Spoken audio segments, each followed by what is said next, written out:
Lagi yang mau aku kasih lihat nih, Masjid Ramah Anak di Yogyakarta. Ini dia tayangannya. Silakan. Kami sudah mengamalkan dengan izin Allah di Masjid Darussalam yang adzan anak-anak, yang iqomah anak-anak.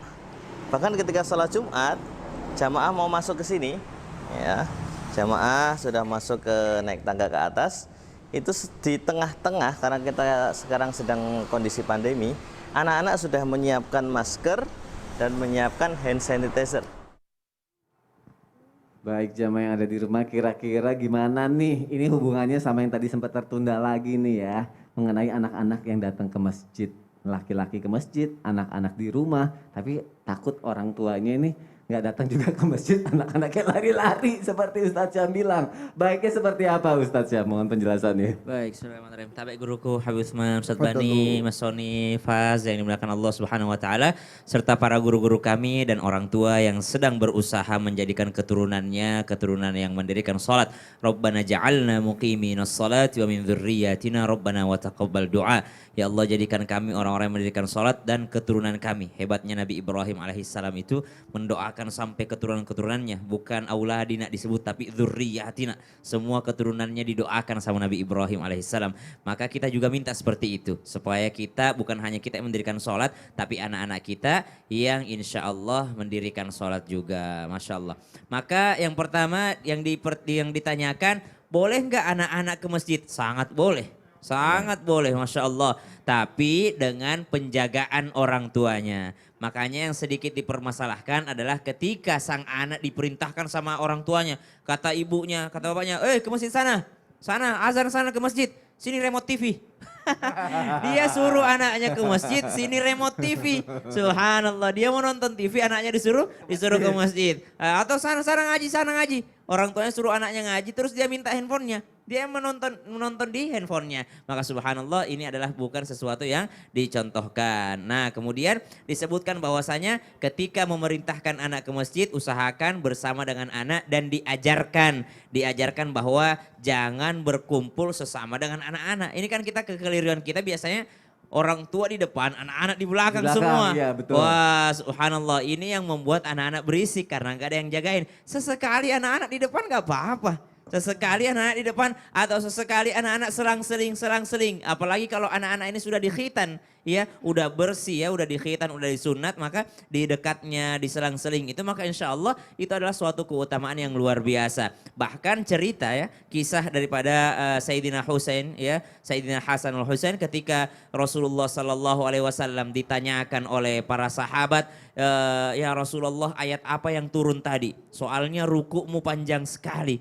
Atau sujudmu panjang sekali. Kata baginda Nabi SAW, bukan ayat yang turun tapi cucuku yang naik ke atasku. Jadi Rasulullah lama bangkitnya dari sujudnya dikarenakan ada cucunya yang naik. Berarti cucunya datang ke masjid untuk bermain juga. Jadi namanya anak itu wajar bermain. Bahkan pernah Rasulullah khutbah itu turun ngambil cucunya digendong. Pada saat khutbah, berarti cucunya nggak duduk dengerin khutbah, cucunya juga berjalan-jalan di tengah-tengah para sahabat. Maka namanya anak-anak diajarkan memang untuk dekat ke masjid, hanya tinggal diatur saja. Seperti yang ada di video tayangan tadi, luar biasa, ngasih anak-anak panggung, daripada kau berisik azan aja. Dikasih azan, dikasih iqamat. Tapi kalau imam harusnya imam rawatib di situ. Aku mau nanya. Tentang apa tuh? Kalau misalnya anaknya perempuan gimana? Kan perempuan di belakang. Nanti anaknya hilang kalau di belakang kita di depan. Kalau anak perempuan ibunya ikut.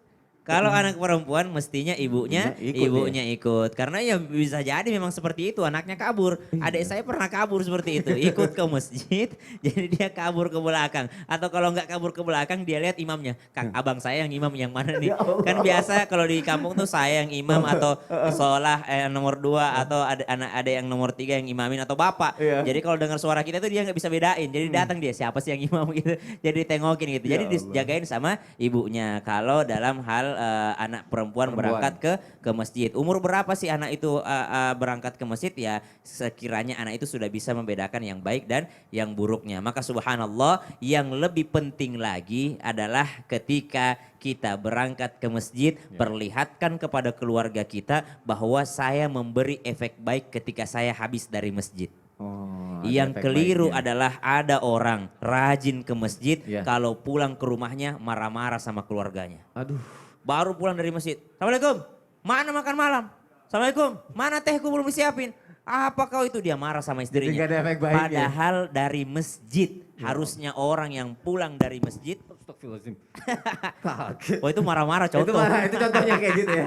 Tapi Ustaz, ada yang keganjel ya. Ah. Tadi kan Ustaz bilang kan kalau misalnya yang penting pulang dari masjid kita harus ada efek baiknya gitu ya. Betul. Jangan pulang jadi malah ada efek negatifnya gitu ya. Betul. Tapi yang keganjil adalah gini, misalnya lagi sholat nih, maaf deh aku boleh minta izin gak Ustaz Bani Oke, sama Habib? izin. Misalnya kita lagi sholat, anaknya kan tadi kan abang sini.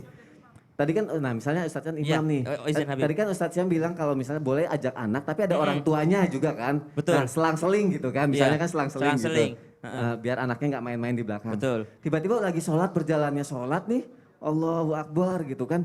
Tiba-tiba si Pasnya kabur. jalan-jalan gitu, jalan-jalan Maaf ya muter-muter. kalau prakteknya nggak sopan. Iya. Habib. Ya ini lagi Terus sholatnya. jalan-jalan. Qul huwallahu ahad, Allahus samad, lam yalid wa lam yulad wa lam yakul lahu kufuwan ahad. Allahu akbar. Ah, Dia bolak-balik gitu. selama tidak yang namanya membahayakan, maka tidak apa-apa. Tapi kalau sudah membahayakan ditangkap. Oh gitu. Nah, itu tidak karena ada uzur kan, yang membatalkan sholat kalau gerakan tanpa ada uzur. Ya iseng aja dia garuk-garuk segala macam. Nah, itu membatalkan sholat. Tapi kalau ada uzur, Ditangkap. misal nih Faz di sini, Faz, Faz nih, Faz lagi nemenin aku misalnya, aku ngimamin gitu kan, aku ngimamin. Tiba-tiba Faz iseng dia lihat sound system di depan.